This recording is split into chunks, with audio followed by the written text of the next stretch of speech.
Assalamualaikum warahmatullahi wabarakatuh. Waalaikumsalam warahmatullahi wabarakatuh. Selamat siang, salam sejahtera bagi kita semua. Shalom, Om Swastiastu, Namo Buddhaya, salam kebajikan. Yang terhormat, Wakil Dekan 1 Fakultas Kedokteran Universitas Jember. Yang kami hormati, narasumber kita, Bapak Dr. Isa Ma'rufi, Sarjana Kesehatan Masyarakat, Magister Kesehatan, serta Bapak Ibu hadirin dan undangan yang berbahagia. Segala puji dan syukur marilah kita panjatkan kehadirat Tuhan Yang Maha Esa, Allah Subhanahu wa Ta'ala, karena atas berkat rahmat dan hidayahnya kita semua pada siang hari ini dapat berkumpul dalam acara sosialisasi dan pelatihan K3 Fakultas Kedokteran Universitas Jember pada hari ini Jumat 19 September 2025 bertempat di auditorium Fakultas Kedokteran Universitas Jember dalam keadaan sehat walafiat. Bapak Ibu hadirin dan undangan yang berbahagia, acara akan dibuka oleh Ibu Wakil Dekan 1. Kepada Dr. Ida Sri Surani kami persilahkan. Terima kasih Mbak Ayi. Bismillahirrahmanirrahim. Assalamualaikum warahmatullahi wabarakatuh. Selamat siang, salam sejahtera untuk kita. Alhamdulillah wa syukurillah wa la haula wa la quwata illa billah. Allahumma sholli ala sayyidina Muhammad.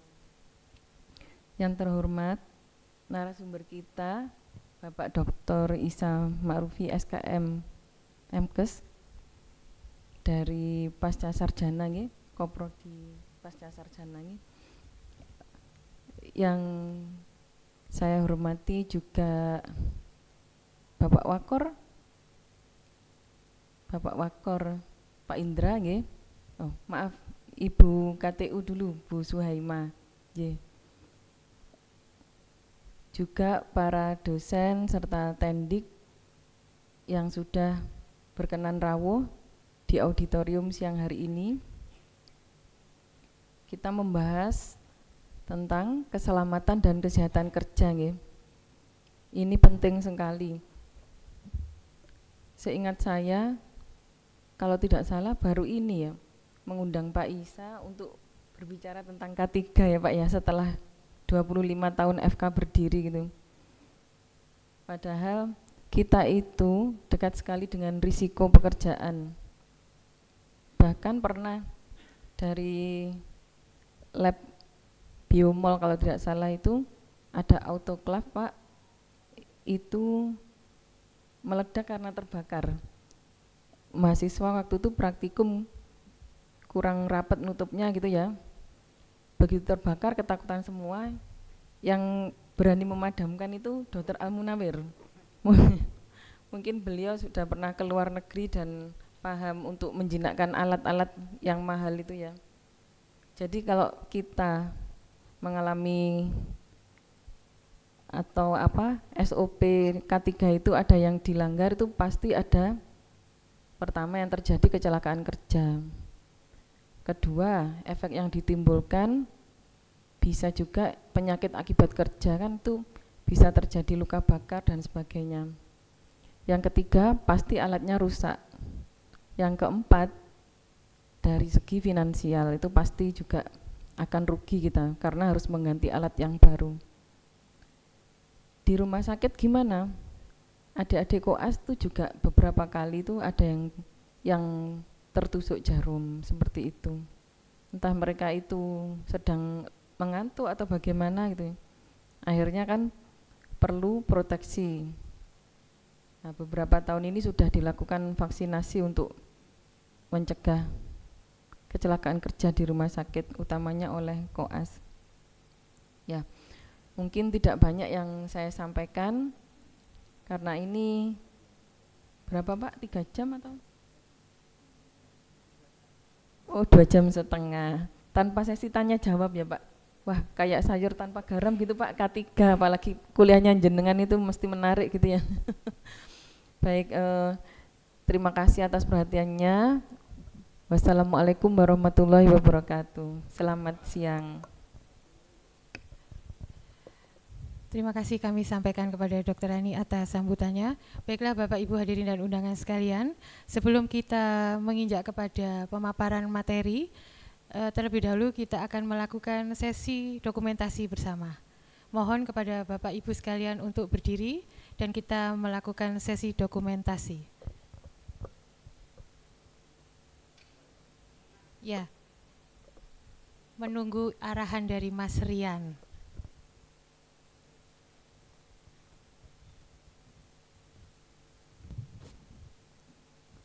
Monggo Bapak Ibu, kami persilahkan untuk berdiri.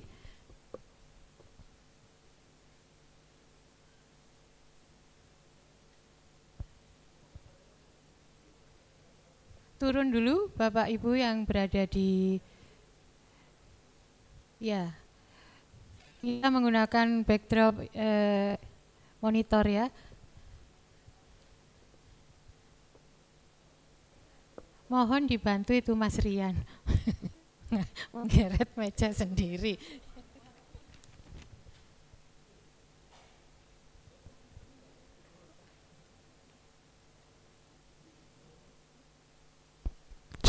Ya, mohon izin Bapak Ibu untuk turun ke depan menghadap ke membelakangi Videotron.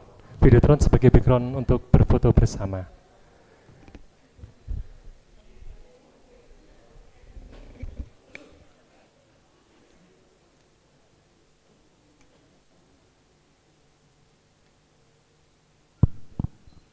Mohon izin akan kami tata, untuk ibu-ibunya silakan turun ke bawah, bapak-bapaknya yang di atas. Kemudian yang tinggi silakan berada di paling samping sendiri, supaya nanti hasilnya bagus.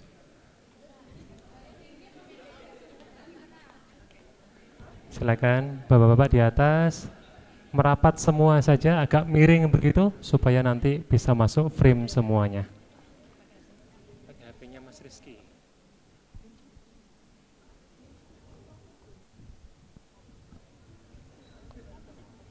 Mohon bantuan Mas Rizky. Ikut aja. Ikut. Agak merapat lagi. Ya, ini kayaknya enggak masuk ini. Boleh duduk kalau berkenan duduk, silakan di depan duduk. Ya. Mas Rizky, mohon bantuan. Foto.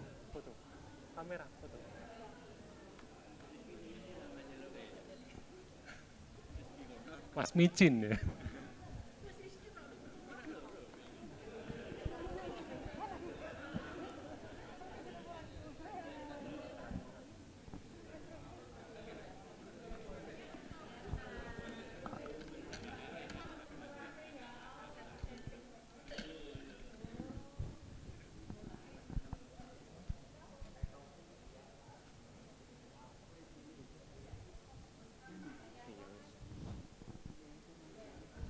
Yang pertama gaya formal dulu ya.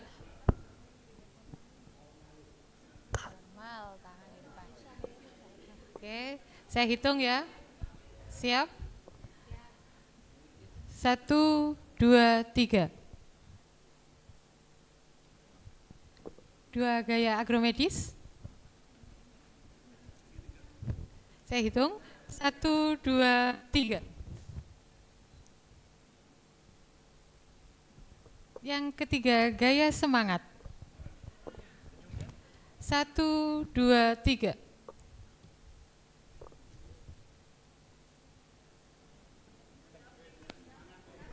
Optimis terakhir ya. Oh, oke begini. Ya, gaya optimis. Sekarang gaya optimis. 1, 2, 3.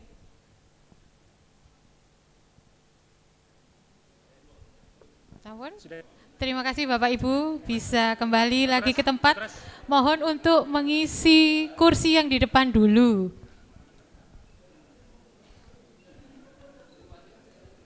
Ya. Mbak, langsung di depan, yang 2 depan diisi terlebih dahulu saja. Kursi yang di depan diisi dulu Bapak Ibu. Ya, depan itu lebih dingin karena kena AC Bapak Ibu.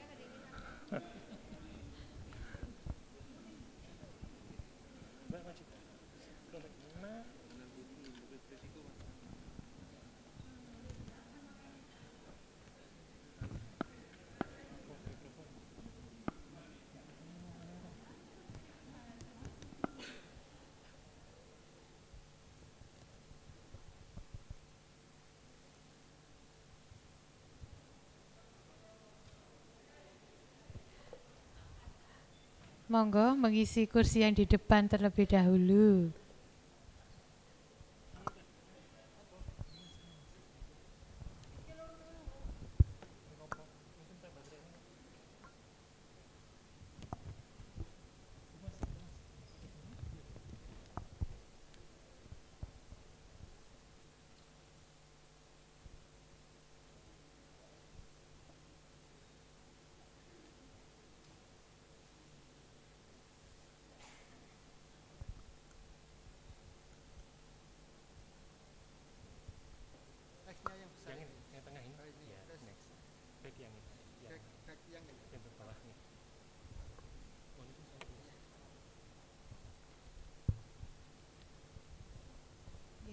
Baiklah Bapak Ibu hadirin sekalian, memasuki acara inti kita yaitu sosialisasi dan pelatihan keselamatan dan keselamatan kesehatan kerja, penyusunan SOP implementasi K3.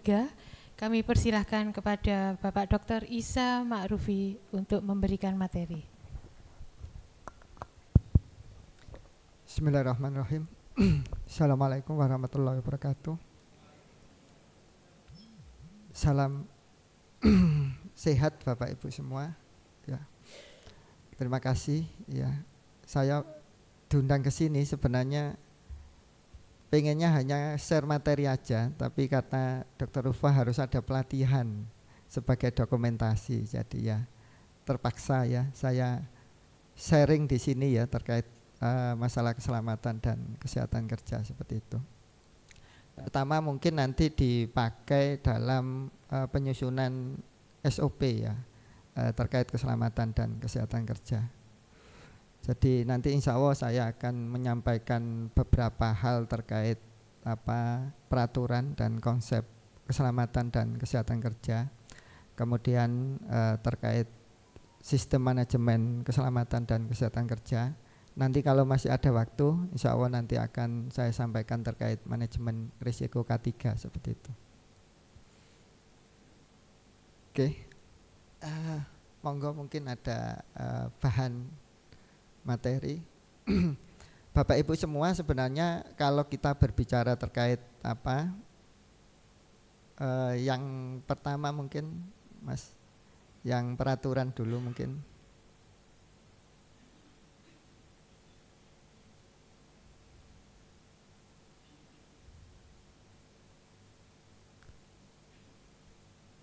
Iya, iya. Jadi sebenarnya K3 ini baru aktif sebenarnya kalau di Indonesia itu tahun 1970 ya. Dengan adanya Undang-Undang nomor 1 tahun 70 terkait keselamatan kerja seperti itu. Nah, di undang-undang ini sebenarnya sudah disebutkan kenapa kemudian keselamatan dan kesehatan kerja itu menjadi hal penting yang harus mendapat perhatian pada saat itu adalah terutama di dunia industri seperti itu. Nah, dalam perjalanan waktu ternyata memang masalah keselamatan dan kesehatan kerja ini tidak hanya kemudian di industri, tetapi juga sebenarnya hampir di setiap tempat kerja seperti itu. Nah, kalau kita lihat di di kampus ya, di kampus kenapa kemudian kampus itu juga wajib ada K3 karena sebenarnya kampus ini juga tempat kerja. Nah, di mana tempat kerja itu pasti ada bahaya dan risiko. Tadi Wadak 1 juga menyampaikan sempat terjadi kebocoran mungkin ya terhadap bahan lab sehingga kemudian terjadi kebakaran. Nah, ini adalah salah satu contoh bahaya atau risiko yang ada di tempat kerja, terutama di kampus. Dan tentu karena kita juga ada mahasiswa di sana, ya, kita juga harus melindungi. Jadi sebenarnya K3 ini yang dilindungi itu tidak hanya kemudian pekerja, tetapi juga orang-orang yang ada di lingkungan tempat kerja tersebut. Ya. Kayak contoh umpamanya di rumah sakit, sebenarnya K3-nya tidak hanya melindungi pada tenaga medis atau non medis, tetapi juga pada pasien, juga pada keluarga pasien, juga pada pengunjung. Sehingga setiap orang yang masuk di wilayah tempat kerja, kemudian dia terjadi kecelakaan atau PHK, maka tanggung jawab itu ada di tangan pengelola tempat kerja tersebut. Begitupun nanti di FK ini. Jadi nanti perlindungan K3 itu sebenarnya tidak hanya kemudian perlindungan terhadap dosen atau teknik, tetapi juga mahasiswa, tetapi juga semua pengunjung yang mungkin masuk ke wilayah FK seperti itu. Dan kalaupun terjadi apa-apa, maka kemudian itu menjadi tanggung jawab dari pengelola, yaitu di sini adalah dekan dan pimpinan yang lain seperti itu. Nah, karena hal-hal inilah yang kemudian memang K3 itu akhirnya kemudian perlu dilakukan sistem manajemen yang baik dengan menyiapkan SOP yang baik. Dan ini mungkin nanti bagi teman-teman, karena kelihatannya ini mungkin FK ya pertama kali melakukan ini, bisa saja nanti kalau SPMI ya, itu saya belum melihat SPMI itu pelampauannya di bidang K3 kampus ya. Nah, ini mungkin nanti juga bisa kalau nanti dokumennya itu disusun selesai ya, dan itu kemudian diaplikasikan, mungkin nanti bisa menjadi salah satu dokumen SPMI di pelampauan di universitas seperti itu. Karena kalau saya lihat belum ada, bahkan di FKM sendiri pun belum ada pelampauan terkait masalah K3 kampus seperti itu. Nah, Bapak Ibu, ini adalah dasar hukum sebenarnya keselamatan dan kesehatan kerja. Kalau kita lihat di undang-undangnya di tahun 70, jadi baru muncul mungkin di tahun 70 terkait keselamatan kerja. Nah, di sini lebih fokus di keselamatan kerja, tetapi kalau kita lihat di dalamnya juga terkait pada masalah-masalah kesehatan kerja seperti itu. Kemudian di Undang-Undang Nomor 13 2003 ya tentang ketenaga kerjaan. Nah, Bapak Ibu, yang perlu saya sampaikan bahwa di zaman dulu ya, sebelum 1970 ya, bahkan kemudian tahun 1980, masalah kecelakaan penyakit akibat kerja itu yang disalahkan adalah pekerja. Seperti itu. Ketika pekerja mengalami kecelakaan, yang disalahkan pekerja. Ketika pekerja mengalami penyakit akibat kerja, yang disalahkan pekerja. Sehingga semua akademisi itu membuat teorinya itu yang disalahkan adalah pekerja. Oh, pekerja itu kurang terampil. Oh, pekerja itu umpamanya karakternya itu suka bergurau sehingga kemudian mengakibatkan kecelakaan dan lain-lain. Nah, dengan adanya Undang-Undang 70 kemudian dikuatkan dengan Permenaker ya, Permenaker ini nomor 5 tahun 96, maka kemudian yang awalnya bahwa kecelakaan dan penyakit akibat kerja itu semua teori mengarah ke kesalahan pekerja, itu kemudian dialihkan bahwa sebenarnya kecelakaan dan kesehatan kerja itu muatan utamanya sebenarnya masalah manajemen dan kepemimpinan.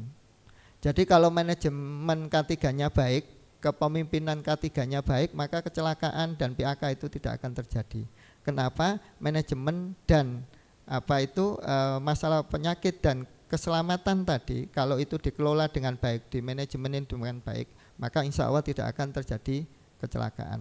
Maka kemudian peraturan-peraturan berikutnya itu terkait sistem manajemen keselamatan dan kesehatan kerja. Sudah tidak berbicara terkait keselamatan dan kesehatan kerja. Bagaimana kemudian setiap industri, setiap institusi itu wajib memiliki sistem manajemen keselamatan dan kesehatan kerja. Bagaimana manajemen pengelolaan K3 di setiap institusi, bagaimana kemudian mengelola setiap risiko dan bahaya di institusi sehingga bahaya dan risiko itu tidak mengakibatkan kecelakaan dan penyakit akibat kerja. Ini yang mungkin habis ini saya juga akan menyinggung sedikit terkait SMK 3. Nah, SMK 3 itu nanti yang berisi terkait SOP, langkah-langkah yang harus disiapkan. Dan insya Allah kalau SMK 3-nya bagus, maka kemudian insya Allah kecelakaan dan PHK itu tidak akan terjadi seperti itu. Nah, selain ada SMK 3 itu juga ada Permenaker nomor 4 tahun 87 ya tentang Panitia Pembina Keselamatan dan Kesehatan Kerja P2K3. Jadi karena ada manajemennya maka harus ada organisasinya. Nah nanti mungkin kalau memang teman-teman FK itu kemudian mau menjadikan K3 ini sebagai sebuah pelampauan, maka harus ada organisasinya juga. Saya tidak tahu apakah itu dinamakan komite K3 atau unit K3, tapi kalau kita ngomong Permenakernya namanya P2K3. Tapi di setiap tempat itu berbeda. Kalau umpamanya di rumah sakit itu namanya komite K3RS, ya, K3 rumah sakit. Kalau di kampus ya monggo nanti di unit K3 itu. Atau rata-rata kalau di kampus unit K3L ya, keselamatan, kesehatan dan lingkungan. Apakah kemudian itu digabung menjadi lingkungan? Monggo nanti pertimbangan teman-teman tim di FK seperti itu. Tetapi dalam langkah melaksanakan manajemen ini, kalau tidak ada organisasinya juga tidak bisa berjalan. Makanya yang pasti memang harus dibentuk satu unit atau komite terkait K3. Ya, kalau saya sarankan K3L gitu ya, sehingga itu nanti bisa menjadi bahan penciri ya dari FK terkait upaya keselamatan dan kesehatan kerja yang ada di kampus seperti itu. Jadi pelampauan terkait K3L kampus. Yang ini insya Allah tidak ada. Di FKM itu pelampauannya sanitasi kampus ya, tidak ada K3L kampus ya. Ya PHBS ya, sanitasi kampus ya itu. Nah, Bapak Ibu saya sampaikan sebenarnya kalau kita ngomong tempat kerja, kalau di Undang-Undang Nomor 1 kalau kita baca ya tiap ruangan atau lapangan. Jadi kalau ini di ruangan atau lapangan tertutup atau terbuka ya, bergerak atau tetap. Jadi kalau kita ngomong bergerak itu kayak di kendaraan kemarin di Rumah Sakit Bina Sehat itu kan ada musibah ya itu. Itu adalah termasuk tempat kerja, bergerak atau tidak bergerak ya. Atau yang sering dimasuki tenaga kerja untuk keperluan suatu usaha dan di mana terdapat sumber atau sumber-sumber bahaya, termasuk tempat kerja ialah semua ruangan, lapangan, halaman dan sekelilingnya yang merupakan bagian-bagian atau yang berhubungan dengan tempat kerja tersebut. Intinya bahwa di mana tempat kerja itu ada, maka K3 itu wajib dilaksanakan. Tidak hanya ruangan tertutup, tapi juga terbuka. Tidak hanya itu kondisi diam, tapi juga bisa kondisi dalam perjalanan. Dan semua itu wajib dilaksanakan K3. Nah kalau kita lihat di sini umpamanya gitu ya, di FK mungkin ada lab ya, ruang kuliah dan mungkin juga ada lapangan, semuanya itu adalah tempat-tempat di mana kemudian kita wajibkan untuk melaksanakan keselamatan dan kesehatan kerja seperti itu. Nah ini kalau kita lihat poin-poin syarat atau yang bisa dilakukan ya, umpamanya kalau kita nyusun program, kira-kira K3 itu pekerjaan apa sih gitu. Nah ini ada beberapa poin di Undang-Undang Nomor 170. Yang pertama mencegah dan mengurangi kecelakaan. Jadi kalau mau nyusun apa sih program pertama dari K3 tentu adalah mencegah dan mengurangi kecelakaan. Bagaimana caranya mencegah dan mengurangi kecelakaan, nanti kemudian bisa kita buat programnya Mbak gitu. Yang kedua mencegah, mengurangi dan memadamkan kebakaran tadi. Nah bagaimana caranya ya, tadi contoh mungkin setiap ruangan ada APAR Mbak gitu ya. Setahun sekali kemudian kita latihan pemadaman kebakaran atau yang lain gitu. Nah itu dilakukan ya, sehingga ketika terjadi kebakaran kita mudah karena kita sudah melakukan latihan-latihan tersebut Mbak gitu.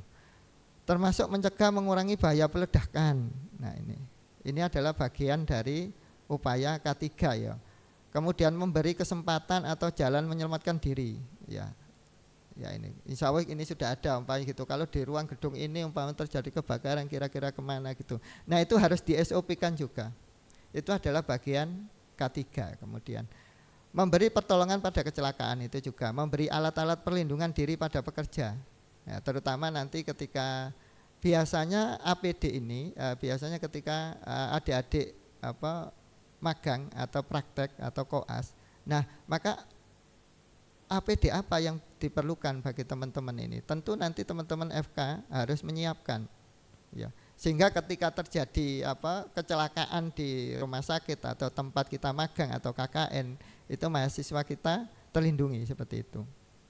Kemudian mencegah dan mengendalikan timbul atau menyebar luasnya suhu, kelembapan, debu dan lain-lain. Ini adalah salah satu bagian dari kegiatan K3 seperti itu. Nah, yang lain mencegah dan mengendalikan timbulnya penyakit akibat kerja ini tadi ya. Jadi undang-undangnya keselamatan kerja, tapi di dalamnya itu juga penyakit akibat kerja ya. Ini. Nah, biasanya memang PAK ini lebih banyak disebabkan oleh bahan. Kalau kecelakaan biasanya disebabkan oleh alat atau mesin. Maka kemudian bagaimana upaya kita pengendalian penyakit akibat kerja, tentu harus terutama di FK ini pasti yang lebih banyak nanti mungkin PAK-nya kalau kita ini, karena ada bahan-bahan banyak ya di lab gitu ya. Kemudian memperoleh penerangan cukup ya, lingkungan kerja ya, ini insya Allah. Kemudian mengamankan dan memperlancar pengangkutan orang, binatang, tanaman dan lain-lain. Kemudian mengamankan, memelihara segala jenis bangunan ya, termasuk bangunan-bangunan ini ya. Dan terakhir menyesuaikan dan menyempurnakan pengamanan pada pekerjaan yang bahaya kecelakaannya menjadi bertambah tinggi. Itu adalah beberapa mungkin tupoksi ya K3 ya di FK ini kalau kemudian kita lakukan. Tetapi nanti di semua itu kira-kira yang mana yang kita prioritaskan, tentu nanti kita melakukan manajemen risiko K3. Jadi langkah pertama dalam melakukan manajemen K3 itu kita melakukan identifikasi risiko. Ya, identifikasi risiko. Tentu nanti kita lakukan identifikasi risiko dari semua unit-unit kerja, kita identifikasi risikonya karena kita cek alat, bahan ya semuanya di setiap unit, kemudian kita identifikasi kira-kira paling besar bahayanya apa. Dan itulah yang kemudian nanti kita lakukan upaya prioritas dalam pengelolaan K3, tentu sesuai dengan tahap-tahapan dari syarat-syarat K3 ini seperti itu. Nah, intinya sebenarnya K3 itu mengendalikan kerugian dari kecelakaan atau kemampuan untuk mengidentifikasi dan menghilangkan ya risiko yang tidak bisa diterima ke risiko yang bisa diterima. Jadi K3 itu bukan menghilangkan murni sebenarnya. Jadi K3 itu berusaha kita menurunkan risiko yang tinggi ke risiko yang bisa diterima. Jadi kalau kita lakukan manajemen risiko itu kan biasanya kalau persentase itu risiko itu mungkin antara 1 sampai 99 begitu. Kalau 100 sudah terjadi begitu. Nah, kita batasi risiko yang bisa diterima itu nilainya berapa. Umpamanya yang bisa diterima nilainya 10% begitu. Maka kemudian ketika kita melakukan penilaian risiko, jika risiko-risiko itu di atas 10%, maka kemudian kita lakukan upaya penurunan risiko sampai risiko itu turun di bawah 10%. Maka ketika risiko itu turun di bawah 10%, maka itu sebenarnya sudah aman kita sebut. Karena di dunia kerja, di tempat kerja, kita menghilangkan risiko tidak mungkin, karena pasti ada. Yang kita bisa lakukan itu adalah menurunkan risiko. Nah, setiap tempat itu pasti nanti ada batasan kira-kira risiko berapa yang kemudian itu bisa kita terima. Jadi kalau risiko yang diterima itu berarti apa? Ketika risiko itu terjadi tidak akan menimbulkan dampak apapun terhadap institusi tadi, apakah pekerja, apakah alat, apakah bahan atau yang lain. Nah, itu kira-kira berapa ya. Nah, itu nanti biasanya dirumuskan oleh tim K3 tadi. Kalau memungkinkan nanti memang ada tim unit khusus terkait K3 yang mungkin nanti bisa menentukan ini ya. Seberapa sih kira-kira risiko yang bisa kita terima. Di industri itu kalau kita lihat persentase antara 10 sampai 20 ya. Ada yang di bawah 10, ada yang di bawah 20. Jadi ketika risiko itu 50, 60, maka dia melakukan upaya-upaya pengendalian, upaya-upaya pencegahan sampai kemudian di bawah 10%. Ketika risikonya di bawah 10%, ya sudah dia bebaskan, hanya dilakukan pemantauan setiap 6 bulan atau setahun sekali. Jika itu kemudian naik di atas 10%, baru dilakukan pengelolaan seperti itu. Nah, Bapak Ibu semua, kalau kita lihat ya tadi peraturan perundangan kita sudah Undang-Undang nomor 170 SMK 3 ya. Nah, kalau kita lihat di sini di undang-undang ini sebenarnya kecelakaan itu terkait nomor satunya kegagalan manajemen. Kegagalan manajemen kalau kita ngomong manajemen K3-nya. Kalau teori-teori yang dulu itu disebutkan bahwa kecelakaan itu karena faktor manusia murni. Ya. Tapi dengan undang-undang SMK 3 semuanya, maka kemudian kecelakaan itu terjadi karena diawali dari kegagalan manajemen. Kegagalan manajemen itu bisa terjadi ya, ada SMK 3-nya tidak berjalan atau kemudian memang tidak ada sistem manajemen K3 sama sekali. Nah, itu. Makanya nanti teman-teman di sini memang sudah harus menyusun manajemen K3 yang baik. Dengan manajemen K3 yang baik, maka insya Allah faktor manusia tadi, teledor, ya tidak kompeten dan lain-lain itu bisa diperbaiki. Kenapa? Kalau teledor umpamanya bisa dikasih sanksi secara manajemen. Kalau kompetensinya kurang baik bisa dikirim untuk mengikuti pelatihan dan lain-lain. Ini adalah sistem manajemen di K3-nya. Tetapi ketika manajemen itu sudah tidak ada, ya SMK 3-nya tidak ada, yang kemudian itu hanya dibebankan kepada dosen setiap kecelakaan, oh kau niku gak hati-hati, ya kan?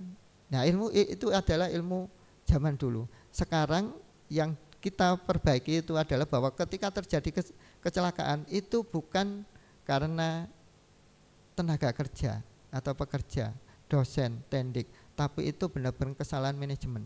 Maka ketika itu terjadi kesalahan, maka yang diurus oleh pihak berwajib adalah pimpinannya, ya.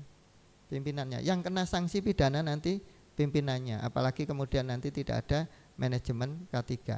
Makanya di setiap perusahaan itu saat ini pasti ada manajemen K3-nya. Kenapa? Karena itu sudah wajib. Kalau tidak ada, terjadi sesuatu, maka beban itu akan diberikan ke pimpinan seperti itu. Nah, Bapak Ibu, kalau kita lihat ya, jadi di tempat kerja itu sebenarnya ada tadi tenaga kerja, ya. Kemudian ada bahan itu adalah kayak ya bahan-bahan lab kalau di sini ya, bahan-bahan lab, ya. Kemudian ada alat-alat, ya, itu. Nah, bagaimana kemudian kita berbicara terkait keselamatan, kesehatan dan lingkungan? Tadi saya ngomong kalau bisa unitnya jangan K3, K3L, karena itu melingkupi semuanya. Ketika hubungan itu terkait pada tenaga kerja dan alat, jadi kalau terjadi kontak tenaga kerja dengan alat, yang terjadi adalah kecelakaan. Maka nanti upayanya kita lakukan adalah keselamatan kerja. Itu, gitu. Kita jalan kemudian kaki kita ketabrak kursi, gitu. Kursi itu adalah alat, ya. Maka kemudian akan mengalami kecelakaan kerja atau keselamatan kerja.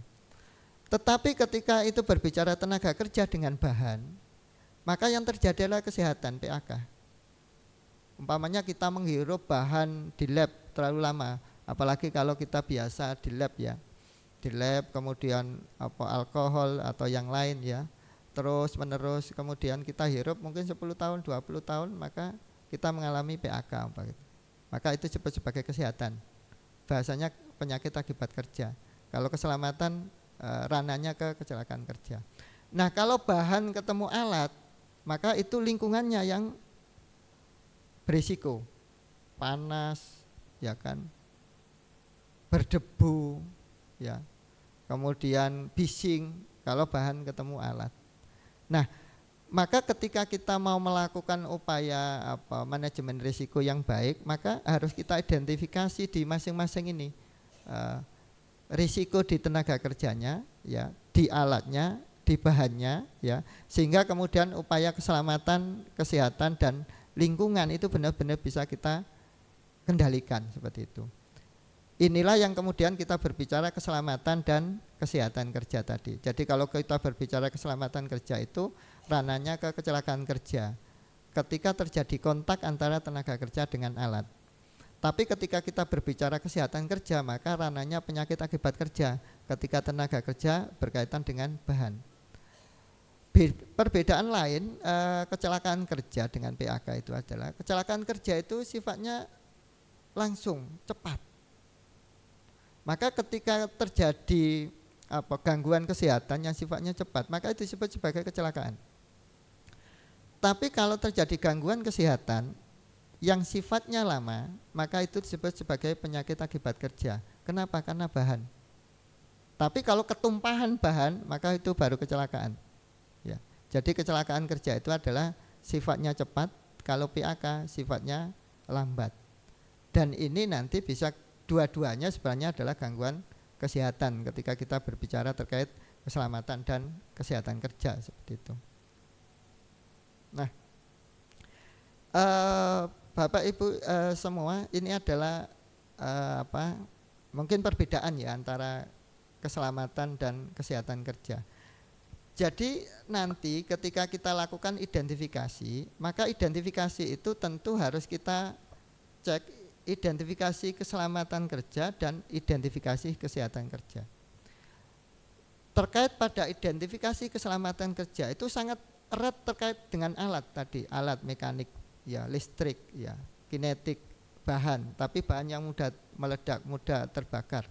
Jadi kalau kita ngomong sumber bahaya dari kecelakaan kerja itu adalah apa? Keselamatan kerja itu adalah mekanik, elektrik, kinetik.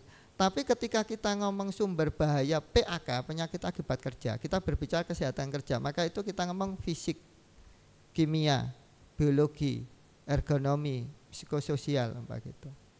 Sehingga nanti ketika kita identifikasi, ya, ketika kita melakukan identifikasi bahaya di unit-unit kita, maka kita bisa pisahkan ini bahaya keselamatan kerja dan ini bahaya kesehatan kerja. Kalau di situ ada alat, bahan yang mudah meledak, ya listrik, itu adalah kita masukkan di bahaya keselamatan kerja. Kenapa? Nanti larinya di kecelakaan kerja. Karena larinya di kecelakaan kerja, maka dampak yang terjadi itu cepat sekali, ya. Tapi ketika kita berbicara fisik itu kayak kebisingan, gitu. Orang itu ketika mendengar kebisingan tidak langsung kemudian tuli, tapi beberapa waktu, 6 bulan, 7 bulan, 8 bulan baru kemudian mengalami penurunan pendengaran. Itu adalah bahaya kesehatan kerja. Kemudian atau bahan-bahan kimia, kita menghirup bahan-bahan kimia atau terpapar dengan bahan-bahan kimia, tidak langsung kita menderita penyakit paru, ya, atau penyakit dermatitis atau yang lain, tapi butuh waktu yang lama. Inilah bedanya antara tadi, kalau kesehatan kerja larinya ke penyakit akibat kerja, di mana butuh waktu yang lama. Tapi ketika kita berbicara terkait keselamatan kerja, maka itu larinya biasanya ke alat, butuh waktu yang cepat seperti itu. Nah ini, yang kedua tadi konsekuensinya itu tadi, ya, accident, ya, 2 accident, kecelakaan. Kalau di kesehatan kerja konsekuensinya ya penyakit akibat kerja karena dia terpapar dalam waktu yang lama. Terpapar. Dua-duanya nanti kalau kita ngomong BPJS Ketenagakerjaan masuk di jaminan kecelakaan kerja, dua-duanya. Baik PAK maupun accident, dua-duanya nanti masuk di jaminan kecelakaan kerja seperti itu. Yang ketiga konsentrasi kepedulian, ya juga berbeda nanti. Makanya nanti penanganan keselamatan kerja dan penanganan penyakit akibat kerja itu nanti tentu harus kita identifikasi dan kemudian SOP-nya dan penanganannya tentu akan sedikit berbeda. Karena satunya itu berkaitan dengan alat, listrik dan lain-lain, satunya berkaitan dengan bahan-bahan, ya. Seperti itu. Sehingga nanti dalam upaya keselamatan dan kesehatan kerja tentu dua-duanya ini harus kita kondisikan. Sehingga umpamanya saya melakukan penelitian dengan PAK, maka PAK itu bahaya dan risiko yang kita lihat adalah fisik, kimia, biologi, ergonomi, psikososial.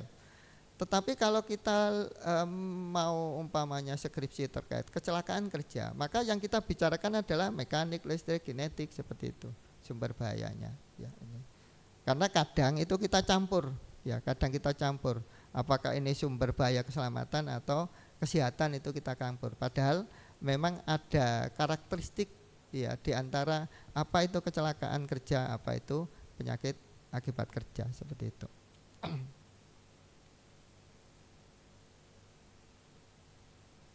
Nah, ini adalah contoh-contoh piramida kecelakaan. Jadi kalau kita kecelakaan yang paling berbahaya itu ketika mengakibatkan kematian.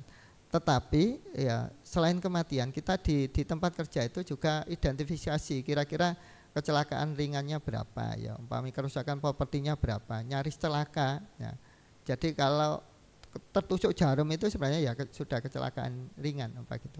Tapi hampir jatuh itu juga kita hitung sebenarnya nyaris celaka. Karena hampir jatuh itu bisa kita jadikan sebagai bahan untuk pengendalian ke depannya. Kenapa kok teman-teman hampir lewat di situ kok hampir jatuh apa gitu. Sehingga kemudian kita lakukan upaya pengendalian.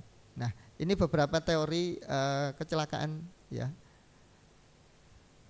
Ini teori Hendrik ini 1931. Dia masih berbicara terkait manusia. Ya, kalau dalam dulu sampai tahun 70 kecelakaan itu kita lihat sosial dan keturunan.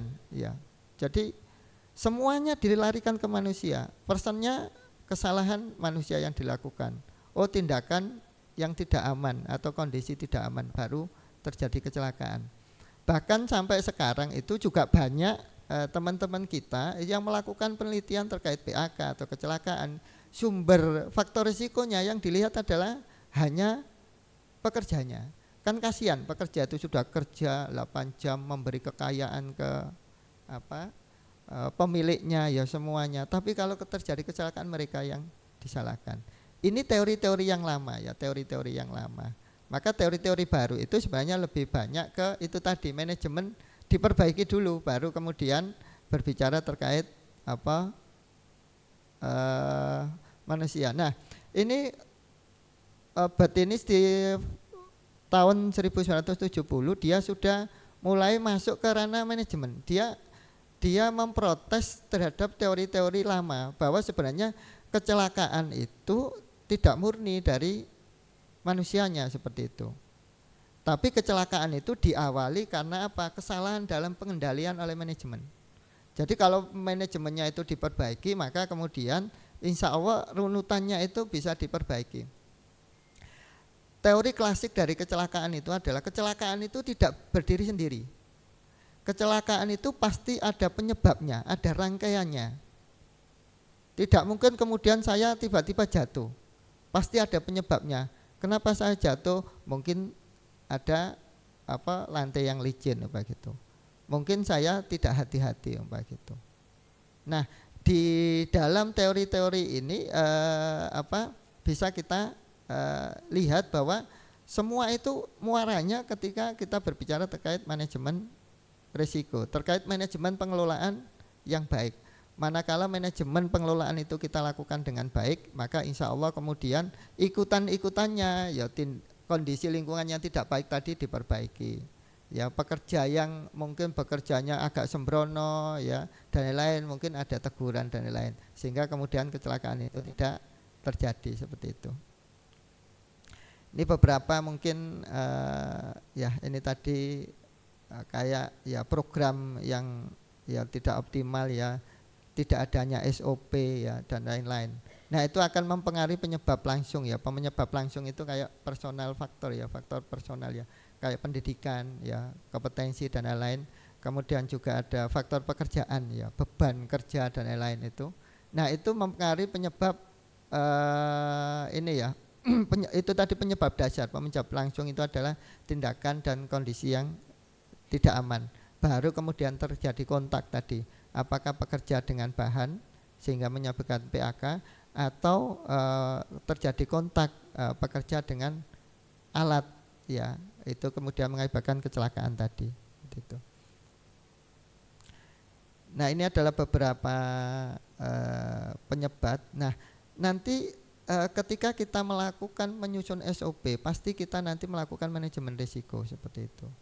Karena program-program yang mau kita prioritaskan tentu sesuai dengan program-program yang mana kemudian bahaya dan risiko itu ada di tempat kerja kita ya.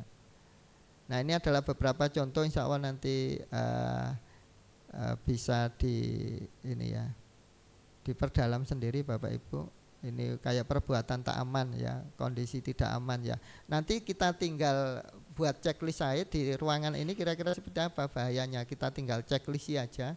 Sehingga kemudian kalau kondisi tidak aman di ruangan ini apa sih? Apakah pelindung atau pembatas tidak layak, APD kurang, ya kan, peralatan rusak, ruang kerja sempit, terbatas. Nah itu tinggal kita checklist aja nanti.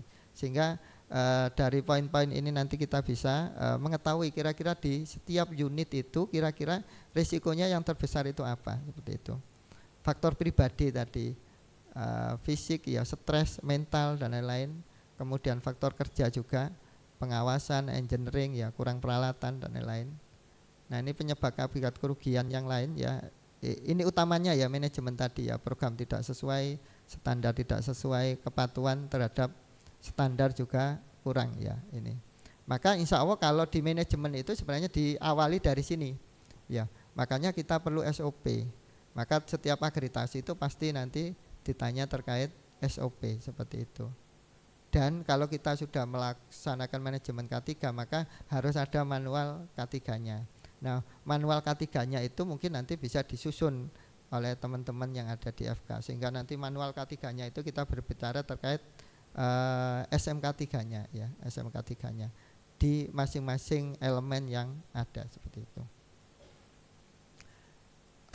Oke, saya pikir itu beberapa ini ya sebelum kita masuk ke sistem manajemen K3-nya. Ini adalah upaya-upaya penanggulangan, ada peraturan perundangan ya. Kemudian ada standarisasi ya, baku mutu dan lain-lain, ada upaya inspeksi dan lain-lain ya, ada asuransi ya, penerapan K3 di tempat kerja dan lain-lain. Ini adalah beberapa upaya penanggulangan ya. Jadi upaya penanggulangan nanti setelah kita mengelola itu, maka kemudian ada aturan enggak ya, bagaimana kita melakukan pengendalian di masing-masing ya. Itulah kita sebut sebagai upaya penanggulangan atau penanganan K3 ya, keselamatan dan kesehatan kerja.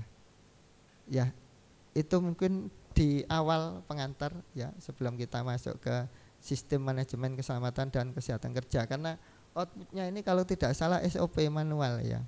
Jadi nanti kita berbicara terkait SMK3-nya. Oke, monggo mungkin ada yang mau didiskusikan ya. Sebelum kita masuk ke sistem manajemen keselamatan dan kesehatan kerja. Kami persilakan.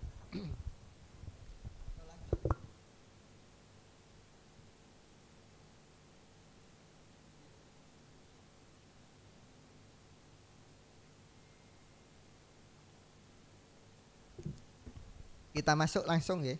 Kalau tidak ada, berarti kita masuk di materi manajemen keselamatan dan kesehatan kerja. Jam kerjanya kan sampai jam 4 ya. Jangan khawatir, insya Allah setengah sebelum jam 4 sudah selesai.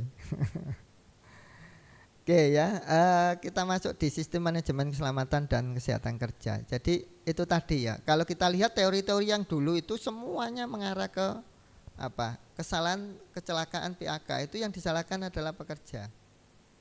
Nah sejak 96 ada peraturan Menteri Tenaga Kerja, maka sebenarnya kesalahan dan kemudian ada teori-teori tadi bahwa kesalahan itu bukan pada pekerja, tapi adalah sistem manajemen yang tidak baik ya itu. Oke, ini adalah lanjut aja ya biar cepat.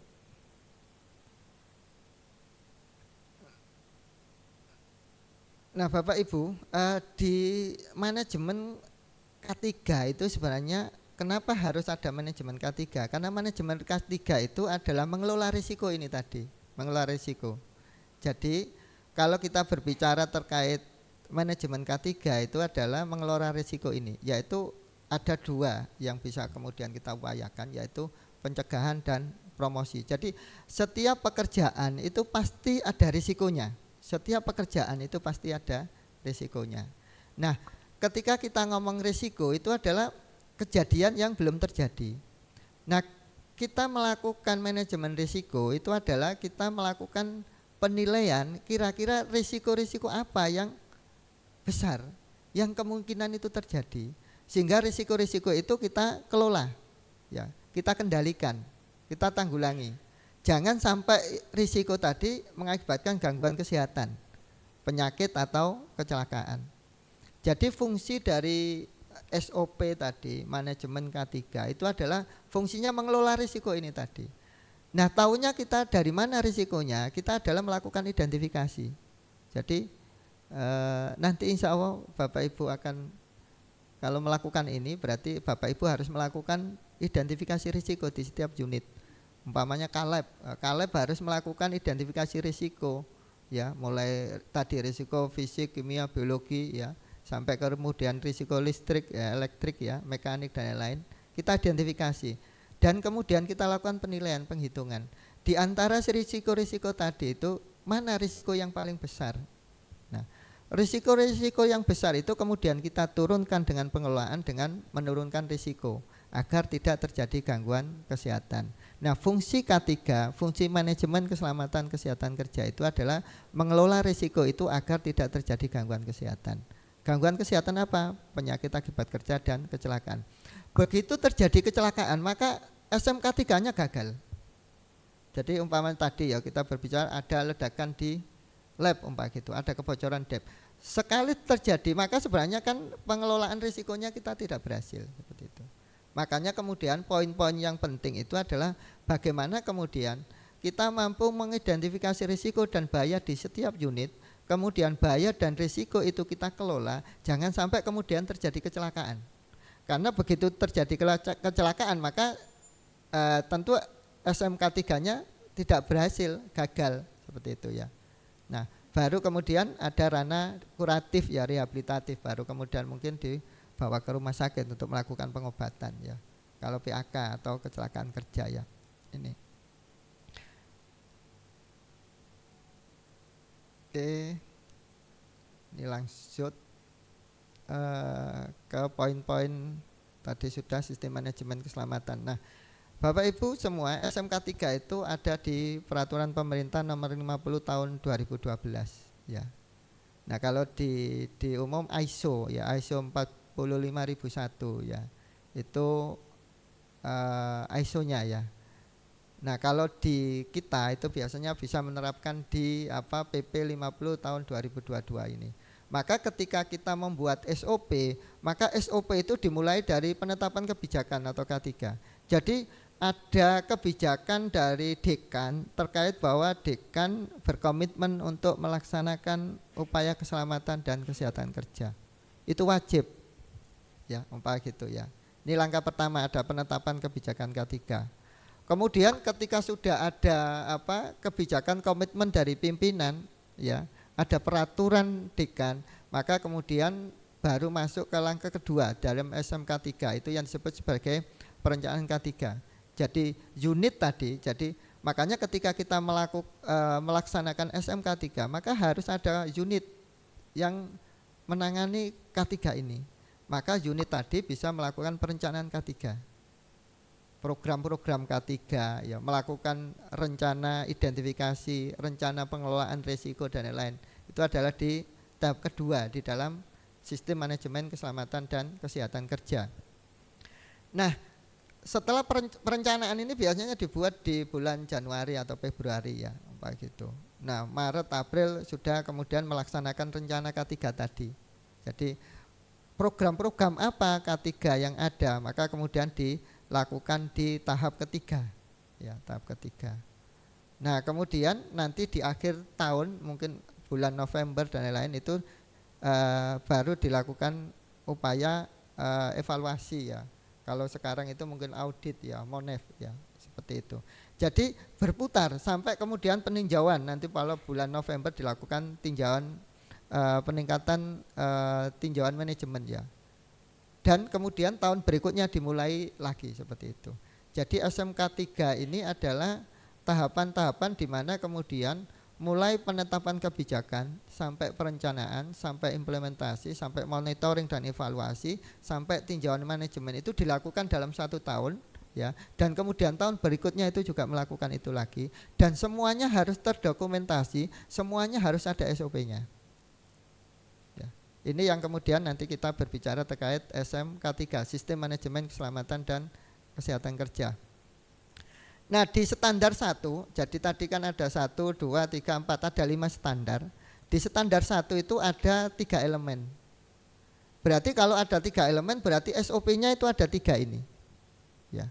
Pertama standar 1 adalah komitmen dan kebijakan. Pertama ada kepemimpinan dan komitmen. Berarti bahwa langkah pertama titik 1 itu sudah ada peraturan dekan terkait komitmen dekan dalam melaksanakan upaya keselamatan dan kesehatan kerja. Nah itu dulu. Jadi kalau tidak ada itu berarti langkah standar 1 belum ada. Makanya nanti tim unit K3 ya mungkin minggu depan sudah mulai harus membuat draft kebijakan terkait K3 yang ada di FK begitu.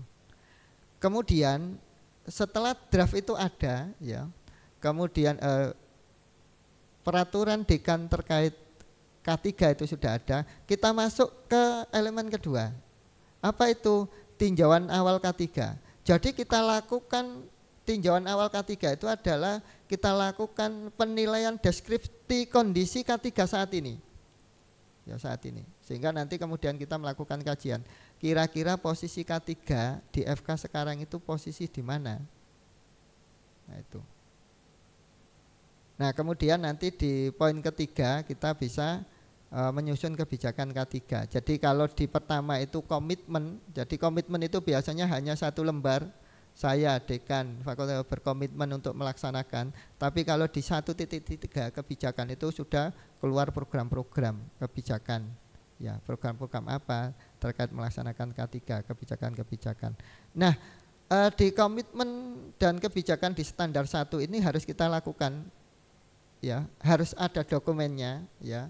Kalau sudah lengkap, baru kemudian kita masuk di standar kedua. Ya. Jadi nanti biasanya kalau akreditasi, terutama di audit eksternal, maka yang akan dicek itu adalah elemen 1 sudah ada atau enggak, elemen 2 sudah ada atau enggak, elemen 3 sudah ada atau enggak. Makanya kemudian masing-masing elemen itu harus kita lengkapi ya. Ini adalah penjelasannya saja, saya pikir. Kebijakan K3 ini contoh di kayak di perusahaan ya, jadi cukup 1 lembar yang berisi terkait komitmen. Standar kedua yaitu perencanaan ya, standar kedua terkait perencanaan. Nah di standar kedua perencanaan ini ada 5 elemen ya, elemen. Nah elemen pertama dalam perencanaan ini adalah 2.1 itu perencanaan identifikasi potensi bahaya, penilaian risiko dan penetapan pengendalian. Jadi di langkah pertama pada standar perencanaan ini Bapak Ibu sudah harus melakukan identifikasi risiko, penilaian risiko dan penetapan pengendalian. Nah nanti kalau ada waktu sekilas saya akan menyampaikan sedikit terkait manajemen risiko. Jadi saya sampaikan tadi bahwa keselamatan kerja itu adalah upaya identifikasi bahaya dan mengendalikan bahaya tadi itu sampai bahaya tadi itu turun bisa diterima, risikonya bisa diterima, tentu diterima oleh institusi ya ini. Maka kemudian kita harus melakukan langkah pertama dalam perencanaan itu adalah kita melakukan identifikasi. Nah tinggal identifikasi itu nanti kita buat form identifikasi bahaya terkait keselamatan dan kesehatan kerja. Kemudian di setiap unit harus punya identifikasi risiko tadi, dan dari hasil identifikasi bahaya tadi kemudian kita lakukan upaya penilaian. Kira-kira bahaya-bahaya tadi itu nilainya berapa, dan kemudian dari hasil nilai bahaya tadi kemudian kita dapatkan prioritas ya, prioritas bahaya. Jadi bahaya-bahaya yang paling besar itu harus kemudian kita jadikan prioritas untuk kita tangani, yaitu kemudian kita kenal dengan pengendalian tadi.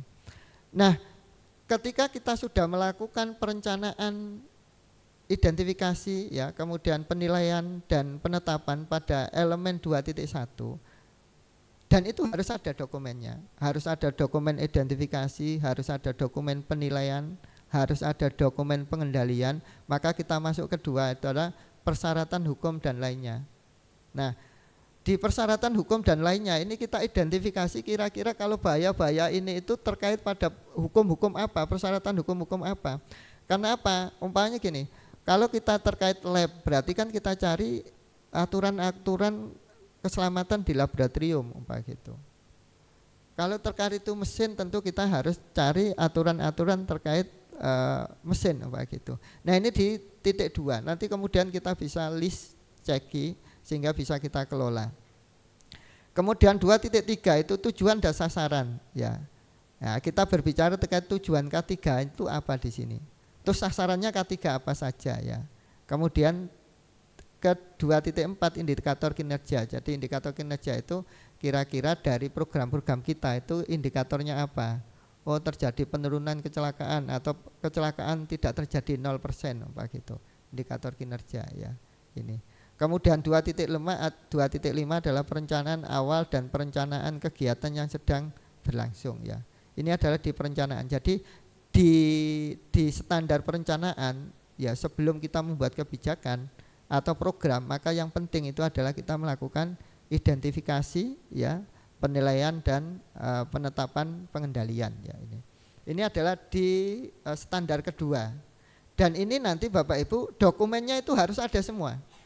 Di setiap elemen ini harus ada dokumen SOP-nya, ya, itu. Jadi nanti ya kayak Bapak Ibu nyusun standar akreditasi, ya. Jadi kan bisa 6 bulan itu nyusun akreditasi, ya. Nah itu kayak standar akreditasi ini, masing-masing dokumen dilengkapi seperti itu. Nah ini penjelasannya, insya Allah nanti Bapak Ibu bisa pelajari sendiri, ya. Ini contoh-contoh.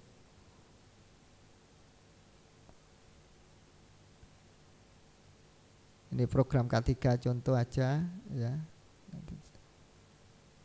Nah, yang ketiga adalah standar penerapan, Bapak Ibu. Nah, setelah kita melakukan perencanaan, biasanya kalau kita ngomong tahun itu berarti kan Januari, Februari, Maret lah, gitu, ya, kita lakukan ini. Nah, kita lakukan upaya penerapan. Nah, penerapan ini ada 7 elemen. Dan 7 elemen itu harus ada SOP-nya semua. Ya, harus ada SOP-nya. Ya, berarti ya memang banyak, ya. Tapi kalau kita sudah melakukan ini, makanya tadi kan insya Allah kalau kita sudah melakukan ini, itu kecelakaan PAK-nya diupayakan 0%, ya, diupayakan 0%. Kalau dulu kan tidak ada hal-hal ini, sehingga kemudian bekerja semuanya, ya, bekerja semaunya, gitu kan. Tapi dengan adanya manajemen ini semua harus mengikuti itu. Yang pertama adalah 3.1 sumber daya, peran, tanggung jawab, tanggung gugat, dan kewenangan. Jadi di sini itu harus sudah ada SOP setiap sumber, setiap unit, setiap bahaya itu, ya, itu siapa yang tanggung jawab, ya. Umpamanya tim, kalau terjadi unitnya kita sebutkan siapa saja itu sumber dayanya, ya. Kemudian di masing-masing lab itu siapa penanggung jawabnya, ya. Kemudian tanggung gugat itu berarti kalau terjadi kebakaran dia yang harus digugat, siap-siap digugat, itu sudah harus dicantumkan. Tentu adalah bukan nama person tapi jabatan, ya, tanggung gugat, ya. Dan kewenangannya apa? Maka banyak sekali kasus itu kalau terjadi sesuatu ini yang tanggung gugat itu rata-rata bisa terkena, ya, kalau enggak denda administrasi penjara 1-2 tahun biasanya, ya, itu. Makanya benar-benar kalau dulu kan kalau kecelakaan kerja ya wis karena dia teledor, tapi sekarang enggak. Terjadi kecelakaan kerja yang tanggung jawab itu harus pengelola. Ya baik sanksi administrasi maupun sanksi hukum pidana itu adalah pengelola. Seperti itu. Maka sekarang dengan aturan SMK 3 itu, maka pengelola itu harus berhati-hati karena dia tanggung jawab utama, ya, siapapun yang masuk di tempat kerja tersebut. Kemudian ke 3.2 itu kompetensi, pelatihan, dan kepedulian, ya, itu harus ada SOP. Bagaimana SOP terkait pelatihan, bagaimana SOP terkait peningkatan kompetensi, nanti ada SOP-nya. Nah itu harus ada. Kemudian 3.3 terkait komunikasi, partisipasi, dan konsultasi. Nah itu juga harus ada. Kira-kira metode komunikasi K3, ya, dari atas ke bawah atau bawah ke atas itu SOP-nya seperti apa.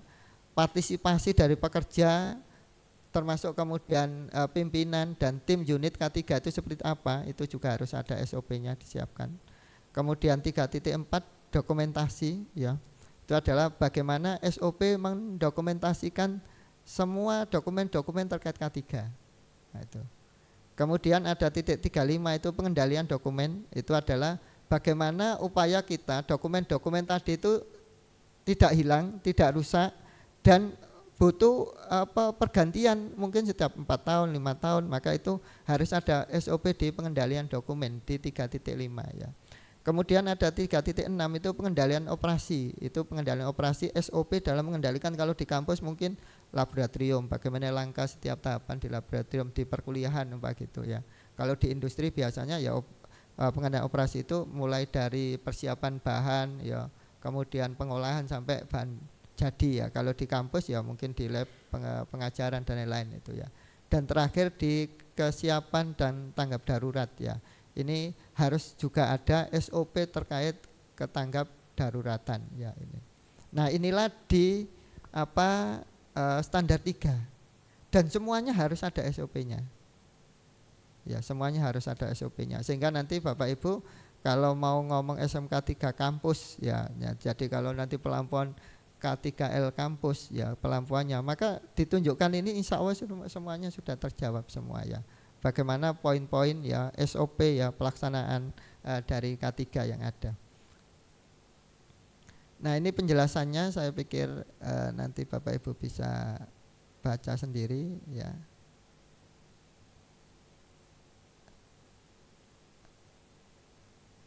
Nah, standar 4 adalah pengukuran dan evaluasi. Setelah dilaksanakan pastikan ada audit ya, ada pemantauan, ada monitoring dan evaluasi. Nah, itu ada di standar 4, pengukuran dan evaluasi. Nah, pengukuran dan evaluasi ini di standar 4 itu berisi ya SOP sama.